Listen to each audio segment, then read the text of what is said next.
Ó Pai, em nome de Jesus, nós entramos na Tua presença nesse momento, clamamos o Teu nome e o Teu sangue sobre nós. Pedimos nesse instante que a unção do Senhor tome conta de cada um dos nossos lares. Pai, que seja um momento onde o Senhor fala conosco e se revela a nós de uma maneira muito especial. Clamamos, ó Pai, pela família do irmão Edinho, ali do Templo do Planalto, que perdeu a sua mãe hoje. Que o Senhor possa visitar toda a família com a Tua paz, com a Tua segurança, com a Tua calmaria. Que o Senhor venha sustentá-los da maneira como só o Senhor consegue. Nós clamamos para que as Tuas mãos estejam sobre a vida da família do irmão Edinho. Senhor, nós também clamamos que o Senhor estenda Suas mãos sobre todas aquelas famílias que têm perdido entes queridos, que nesse momento, em nome de Jesus, a manifestação da Tua graça, a manifestação da Tua presença, venha a visitar a vida de todas essas pessoas espalhadas por esse mundo. Nós oramos já recebendo, Pai, a interferência do Senhor sobre esta realidade que estamos enfrentando. Que o Senhor já liberou solução, nós já sabemos disso. Que o Senhor, antes de tudo começar, já tinha liberado essa solução, nós também já sabemos disso. E nós nos apropriamos destas soluções. Nós nos apropriamos das vitórias, das respostas do Senhor.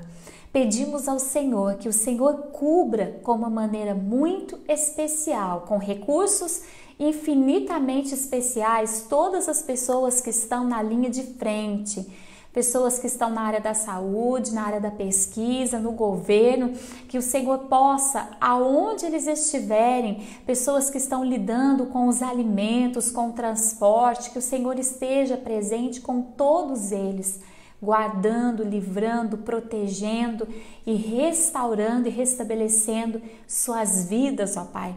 E também nós que estamos em casa, que o Senhor esteja nos guardando, nos livrando e nos restabelecendo, cuidando das nossas vidas. Nós nos entregamos nas Tuas mãos, em nome de Jesus.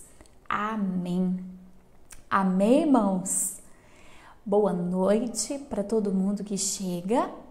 E nós hoje vamos ter uma live, então vocês vão poder conversar mais comigo. Ontem foi um culto, por isso que a gente não teve aquela conversa.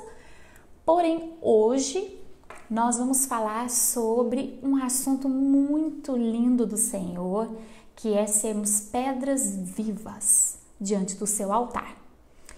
Pela manhã, quando eu estava orando, o Senhor me deu esse texto e pediu que eu fizesse algo. Que eu mostrasse um pouco do meu dia a dia para os irmãos. E foi o que eu fiz. Eu mostrei um pouquinho do meu dia a dia para vocês, lá nos meus stories, né, do meu Instagram particular, que todo mundo tem acesso, está um pouquinho do meu dia. E por que eu fiz isso? Porque o Senhor me pediu para mostrar para vocês de uma forma mais prática o que seria um culto racional. E nesse stories, vocês vão me ver citando que a gente precisa orar, que a gente precisa estar na presença do Senhor, só que vocês não vão me ver lendo a palavra de Deus e orando. Vocês vão me ver cuidando da minha família, cuidando da minha casa, me divertindo com o meu esposo, com a Morinha. E isso ele vai começar falando pela boca de Pedro assim: deixando, pois, toda malícia, todo engano, fingimento, inveja e toda reclamação, desejai fervorosamente, como recém-nascidos, o leite racional, não falsificado, para que por ele cresçais. Se é que provastes que o Senhor é bom. E, chegando-vos para ele, pedra viva, reprovada na verdade pelos homens, mas para com Deus eleita e preciosa, vós também, Como pedras vivas, sois edificados casa espiritual e sacerdócio santo, para oferecer sacrifícios espirituais agradáveis a Deus por Cristo Jesus. Ok? Quando nós lemos esse texto, a primeira coisa que pode passar na nossa cabeça é que quando apóstolo Pedro estava inspirado por Deus a escrever sobre isso, ele estava falando aqui no sentido de oferecer uma vida espiritual santificada, elevada, né? Como muitas pessoas compreendem a vida espiritual sendo aquela pessoa totalmente espiritualizada. E não é. A vida espiritual de uma pessoa, ela é o reflexo e ela reflete. Então, ela é as duas coisas, ela é o reflexo e ela reflete muito do que de fato o caráter, a vivência, a personalidade dessa pessoa em relação ao que Cristo tem feito no dia a dia dela. Por isso que o texto começa dizendo assim: deixando toda malícia, todo engano, todo fingimento, toda inveja, toda reclamação, e se ele pudesse, ele citaria uma lista gigante ainda de um monte de coisas que nós deveríamos deixar. Por quê? Porque não adianta uma pessoa ser toda elevada espiritualmente, aquela pessoa que todas as vezes que você vai falar com ela, ela faz aquela voz de santidade, né? Ela só fala da Bíblia, ela só mostra essa face, não que ela não tenha Deus, tá, gente? Mas ela mostra uma aparência espiritualizada muito grande, muito severa. E Pedro está dizendo o seguinte, que isso não é oferecer ao Senhor sacrifícios espirituais. Interessante a gente pensar sobre isso, porque muitas pessoas se veem levadas a serem aparentemente cristãos espiritualizados, como se Deus estivesse com aquelas pessoas muito... vocês estão entendendo o que eu estou falando? E Deus, na verdade, Ele quer determinar o seu caráter na nossa vida. É isso o que é um sacrifício, uma oferta santificada, espiritual. Quando a nossa vida, ela é leite racional. Quando a gente bebe a palavra de Deus, o alimento de Deus, de maneira racional. E trazemos ela não para a nossa aparência, para transformar a nossa aparência, mas para transformar a nossa essência. E aqui, quando nós pensamos nisso, vamos entender que quer beber, quer comer, quer andar, quer conviver, quer estar com a sua família 24 horas por dia dentro de casa, como nós estamos fazendo nesses dias, nós vamos precisar trazer a essência de Deus de maneira racional. Até estava conversando com uma irmã hoje no WhatsApp, dizendo a ela assim, muitas vezes nós achamos que nós estamos tão bem, que nós estamos nos doando tanto, fazendo tanto para a nossa família, e a gente vai descobrir pelo resultado que a gente estava fazendo do nosso jeito para nos agradar, para nós.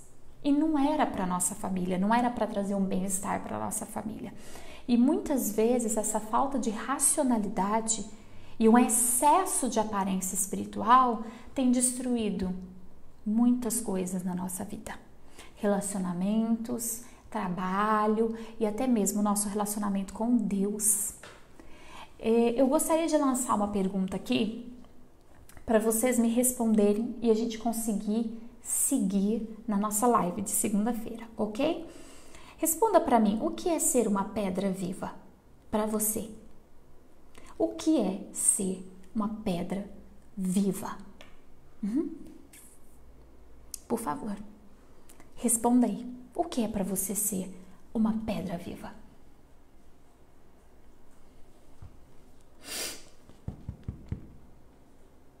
Ei, minha gente, são 112 pessoas assistindo ao vivo essa live e eu gostaria de uma resposta.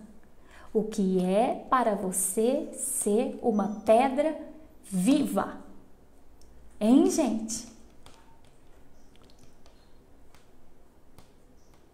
Eu vou esperar a primeira resposta para a gente prosseguir, para que todo mundo compreenda o que Deus quer falar nesse momento. Deus, para mim ser uma pedra viva é ter olhos e não enxergar, estar sempre abertos a mudanças para sermos moldados na forma do Senhor, crer em Deus totalmente. Pessoas que não se movem para ajudar o próximo. Que mais? Vamos lá, quem mais vai ajudar? Amar a Deus sobre todas as coisas. Ser testemunho de Cristo com atitudes diárias. Ser uma pessoa obediente a Deus. Ser como Jesus nos ensinou. Ser parte do corpo de Deus. Viver a palavra de Deus. Gente, aqui o texto fala que Jesus é a pedra viva. E que muitas vezes ele foi rejeitado pelos homens, mas foi considerado maravilhoso, eleito e precioso diante de Deus. Tem mais pessoas falando aqui, ó. Às vezes temos que escutar coisas ruins, mas sempre temos que estar na presença de Deus, ser forte, dar bom testemunho. Veja só, ser uma pedra viva é um pouquinho de cada coisa que vocês falaram, na sua maioria aí. Ser uma pedra viva, o que é uma pedra? Ela representa algo. A pedra, ela traz uma essência. Ela estabelece algo, ok? Quando Deus chamou Jesus de pedra viva, ele estava falando de fundamento. Aquela pedra que fundamentou algo. Que muitas pessoas se sentiram assim, incomodadas com Jesus. Essa é a grande verdade. Jesus, em sua verdade, ele incomodava as pessoas. Porque ele fazia com que as pessoas se sentissem erradas. Ele fazia com que as pessoas se sentissem desconfortáveis com o seu próprio erro. E isso fazia com que Jesus se destacasse. Porque ele não só levava as pessoas a verem a si mesmas como são, mas ele também lhe dava um caminho. Quando o texto diz que nós também, como pedras vivas, ou seja, nós também, como parte do ministério de Jesus, como parte deste caráter, esse caráter que é modificado pela estrutura de Deus para construir as coisas de Deus, também precisamos ser edificados de forma espiritual. Se você observar Jesus no Novo Testamento, claro que ele está no Novo Testamento, se você observar Jesus na sua conduta em todo o Novo Testamento, você vai perceber que Jesus Cristo, ele era um exemplo não só de pregador, ele era um exemplo de pessoa, ele era agradável. Jesus era uma pessoa que as pessoas queriam conviver. Embora as pessoas que não desejavam viver o plano de Deus se sentissem estranhas perto de Jesus, a maioria das pessoas que desejavam a Cristo, a Deus, quase que em sua totalidade, amavam a presença de Jesus. Jesus era uma pessoa agradável, Jesus era simpático, Jesus era querido, Jesus era aberto, Jesus não era aquela pessoa carrancuda com a cara fechada, olhando as pessoas de cima e embaixo, medindo as pessoas com o olhar. Jesus não tinha nada disso. A palavra de Deus fala que ele tinha uma aparência simples, e eu não estou falando de vestes, mas um olhar. A palavra de Deus fala que o olhar de Jesus demonstrava um amor supremo, que todas as pessoas, quando tinham contato com esse olhar, sentiam um amor violento nas suas vidas, elas se sentiam transformadas, acolhidas. Jesus, onde ele entrava, ele trazia ordem no meio do caos. Ele trazia recursos, ele trazia leveza, ele trazia perdão, restauração, organização. Então Jesus, ele tinha e ele tem a característica, como pedra viva, de estabelecer um culto racional, um padrão do que seria conviver com um cristão. E isso é muito importante, minha gente, porque eu vejo algumas brincadeiras aí na internet, ainda nessa nessa questão da pandemia, brincadeiras do tipo assim: o primeiro caso de morte do coronavírus foi porque o marido não aguentou ficar com a mulher muito tempo e se matou. E eu fico pensando, gente, como que é a convivência na casa das pessoas cristãs? Será que é um tanto de santarrão que fica lendo a Bíblia, orando o dia inteiro, mas não convive nenhum com o outro? Não sabe conversar, não sabe ouvir, não sabe resolver problema? Vive de aparência? Será que tá todo mundo tranquilo, conseguindo, sabe, estabelecer relacionamentos gostosos?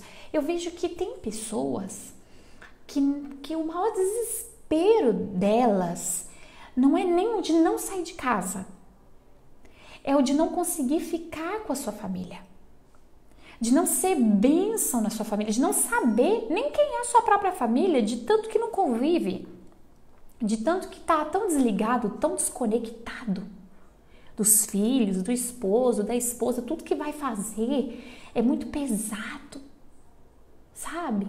É muita cobrança, é muito olhar medido. E o Senhor colocou esses pensamentos no meu coração nessa manhã para que a gente possa compreender que ser pedra viva é ser testemunho de uma pessoa que foi tocada por Deus. E isso não é viver soltando versículo bíblico 24 horas por dia. É vivenciar a leveza do que é você crer em Jesus.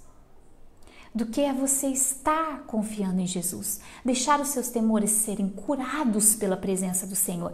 Deixar as situações serem transformadas pelo poder de Deus. E isso é interessante. Durante o dia a dia que eu fui passando para vocês, eu quis mostrar o quanto é gostoso a gente poder não se preocupar. Porque a gente está com nossa preocupação no altar do Senhor. Quem está preocupado conosco é Deus.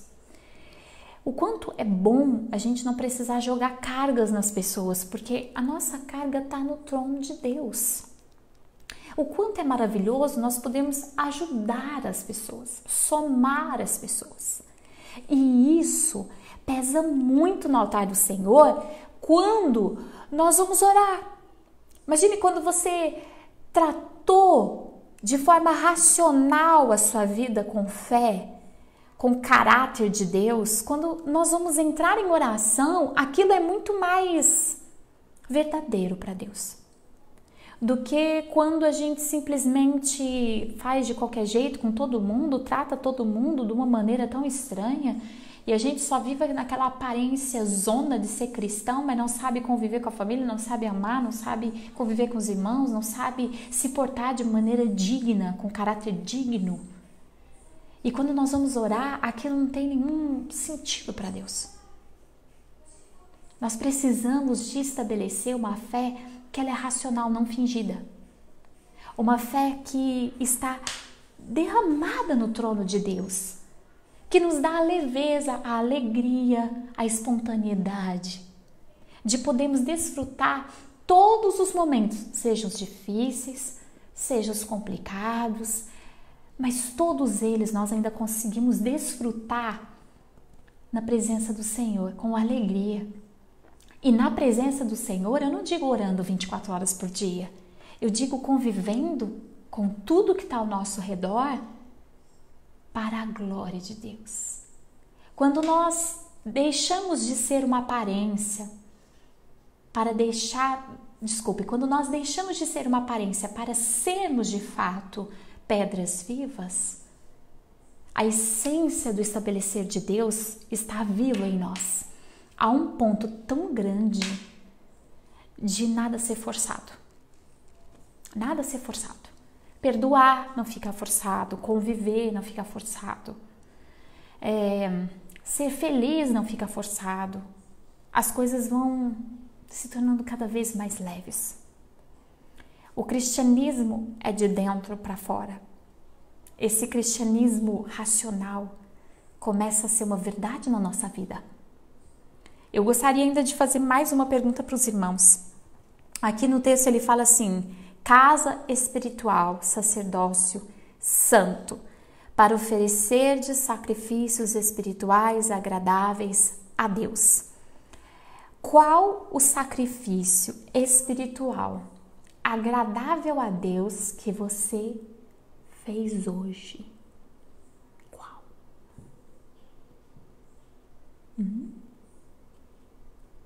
Qual o ato que você liberou para o altar hoje? Conta para nós aí. Hein, gente? O que você fez hoje que quando você vai orar antes de dormir, quando você for orar antes de dormir, Deus vai dizer assim, certo, tá combinando, tá batendo, tá?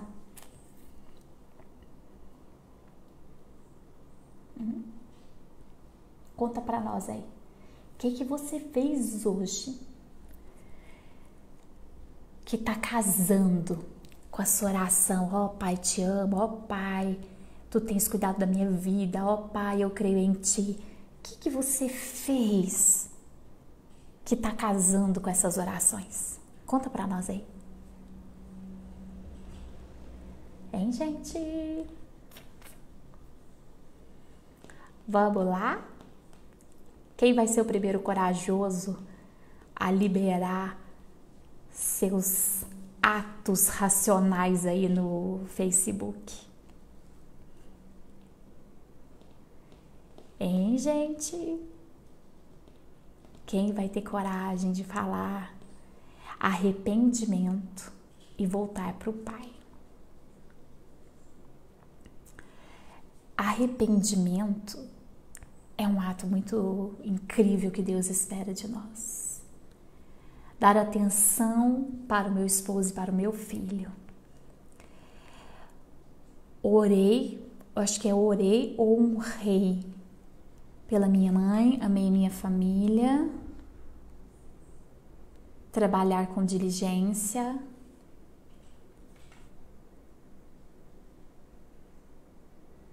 A Mayra está dizendo, ontem orei que não teria medo, hoje tive muito. Você teve medo do quê? Reconheci a minha feiura, achando que estava certa em certas coisas, confiando nele em todo momento. Agradeci por tudo que está acontecendo, mesmo sendo um tempo difícil, temos que agradecer. Fiz compras para uma velhinha. Gente, olha que atos interessantes. Esses atos, se eles não forem forçados, e eu acredito que não foram, orei pela minha família e vizinhos, adorar acima de todas as coisas, ter empatia com o próximo, vão fazer com que essa oração tenha um significado verdadeiro diante do trono de Deus.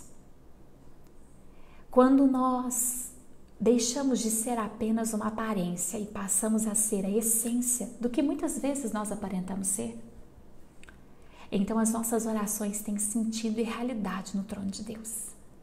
Tem uma irmã que disse, eu fiquei em paz. Isso é um ato, com certeza. Ajudei uma amiga dando palavras de conforto e falando para ter fé. Isso também é um ato maravilhoso. Aqui a Mayra está dizendo, tive medo de trabalhar, foi muito difícil e pedi a Deus coragem. Esse é um ato, com certeza. Pedir coragem, porque às vezes a gente tem medo. A gente tem medo às vezes de encarar determinadas coisas, né? E a gente pede coragem e enfrenta. Isso é um ato, com certeza. Orei com sinceridade.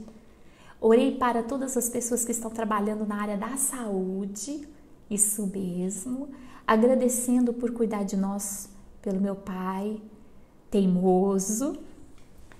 Quando nós começamos a ter o amor expresso, aqui tem irmãos, orei por mim, por minha família, para levarmos do mal, para dar força e coragem. Eu estava desanimada de orar, voltei a orar nas madrugadas e estou me sentindo mais segura, com certeza.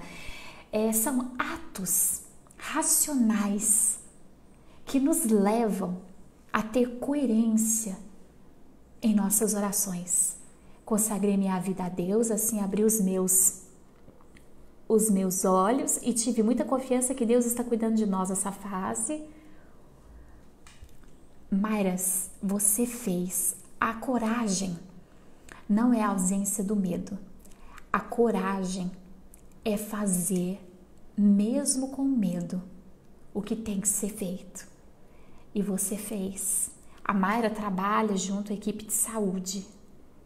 E ela tem enfrentado situações difíceis nesse momento ali, junto com o pessoal da saúde. E se você estava lá fazendo, então você foi corajosa.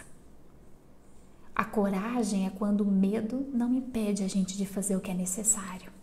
Com certeza, quando você estava lá fazendo e pedindo a Deus que te abençoasse, sua oração foi coerente. Deus conseguiu receber a sua oração. Agora, se você tivesse desistido e recuado, então não seria tão coerente. Aí você teria que fazer outra oração. Pai, eu tive muito medo e desisti. E eu preciso de força para recomeçar. Nós precisamos ler aqui, depois eu termino a minha frase. Nós, nos momentos difíceis que lembramos de Deus, mas todos os dias o nome dele tem que ser lembrado. Aleluia, eu me consagrei, hoje orei. Isso é muito importante. Cuidar da nossa família, o que nós estamos conseguindo fazer, orar pelos pastores. Sônia, é uma atitude muito linda, porque a maioria das pessoas estão orando por si mesmas. Esquecem de que os pastores também precisam de oração, também precisam do amparo e do amor das suas ovelhas. Então, muito lindo da sua parte ter feito isso. Orar pelos seus pastores, pelos médicos. Isso, coragem é exatamente isso. Se você for pesquisar, Joelma, coragem não é aquela pessoa que não tem medo. Coragem é aquela pessoa que mesmo com medo age. Nós precisamos entender que tudo que nós estamos fazendo, as coisas que vocês colocaram aí, são ações racionais.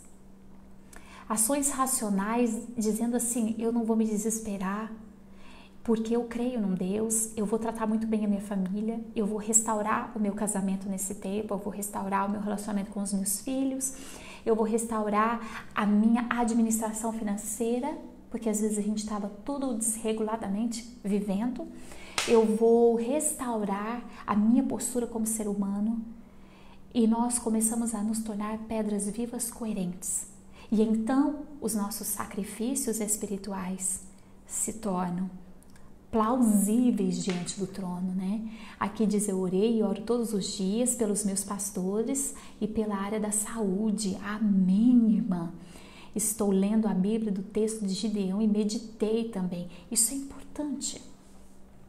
Cada ato que nós formos fazer, que não possa ser fingido, que não possa ser obrigado, que seja feito de coração, como uma irmã colocou aí acima, que as coisas sejam feitas com verdade. Deus é um Deus de muita verdade. Deus é a verdade.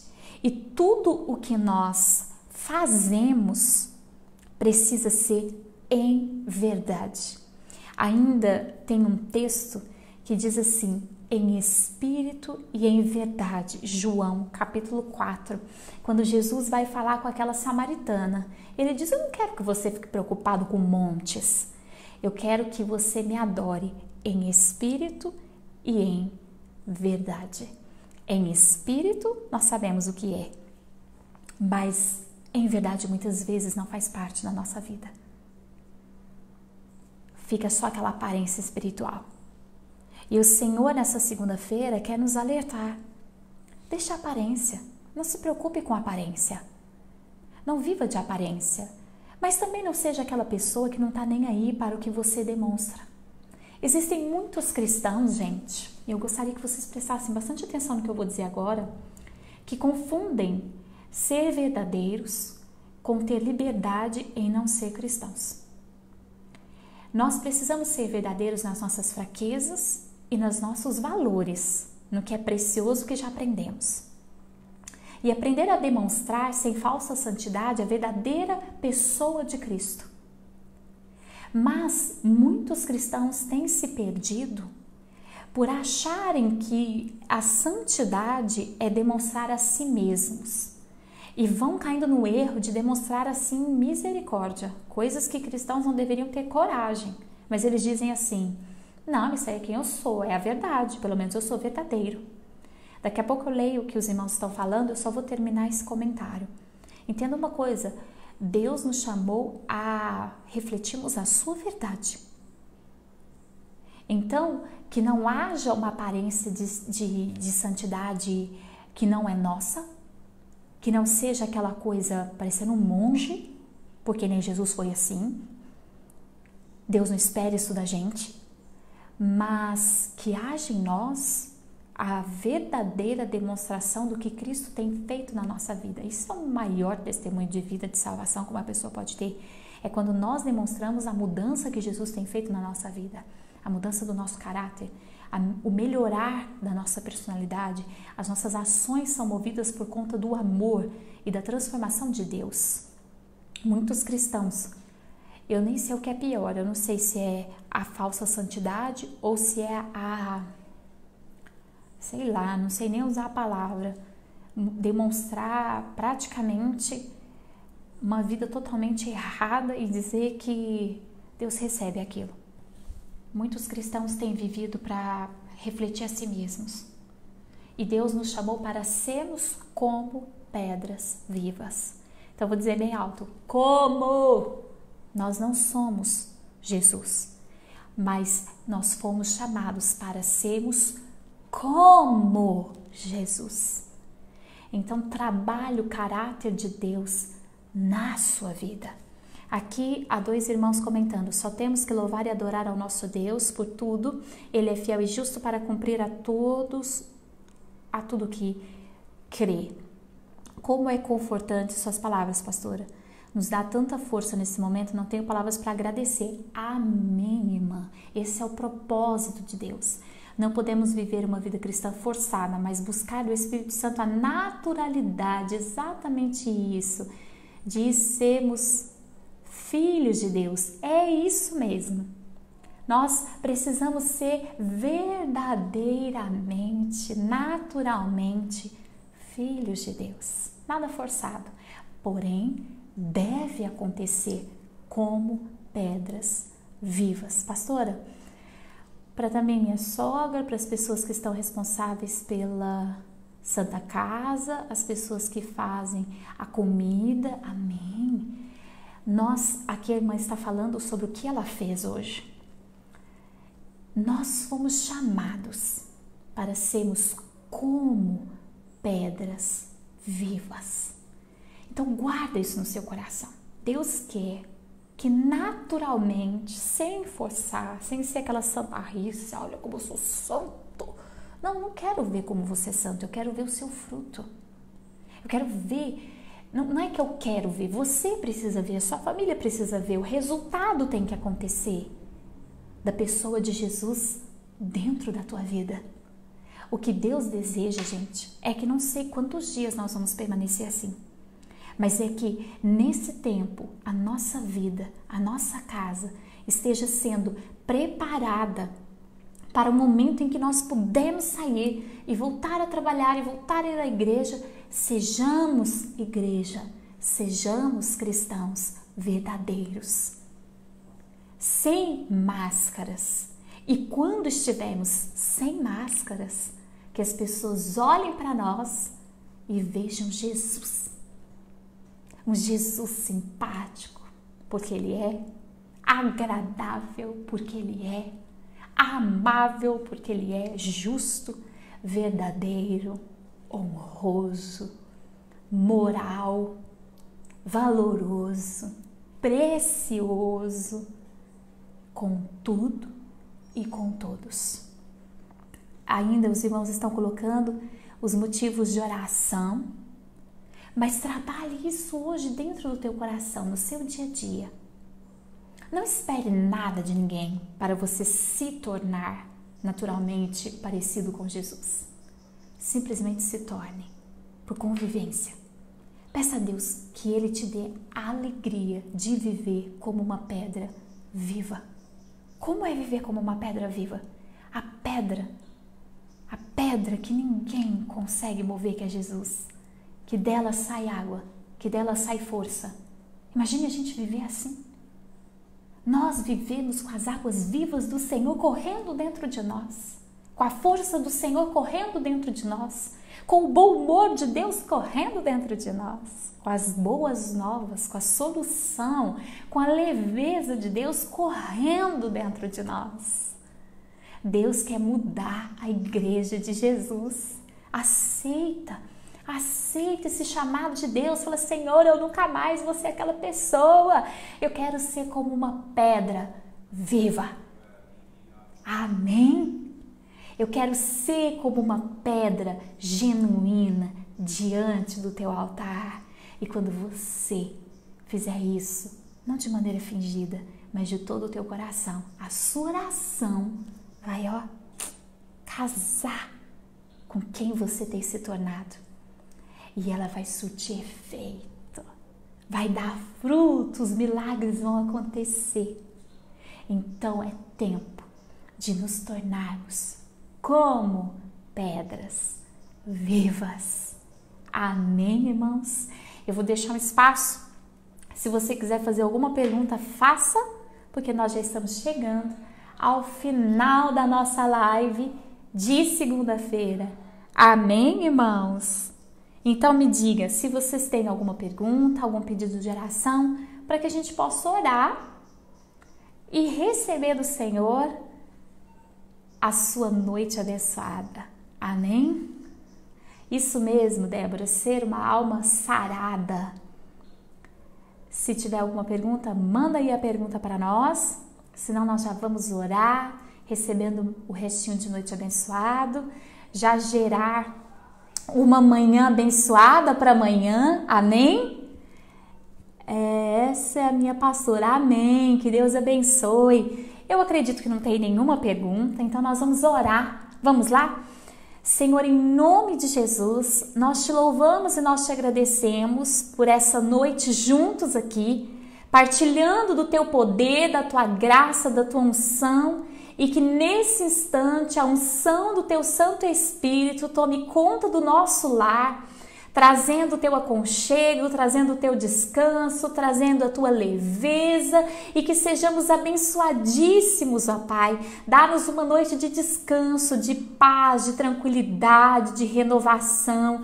Oramos já nesse instante para que o dia amanhã comece debaixo do teu poder e da tua autoridade, que seja uma bênção o dia de amanhã. Tomamos posse, ó Pai, do milagre. Nós sabemos que o Senhor já liberou esse milagre, nós já tomamos posse, nós literalmente nos apossamos, ó Pai, destas vitórias para o fim dessa pandemia, para o recomeço das nossas vidas, que o Senhor tem cuidado tão preciosamente.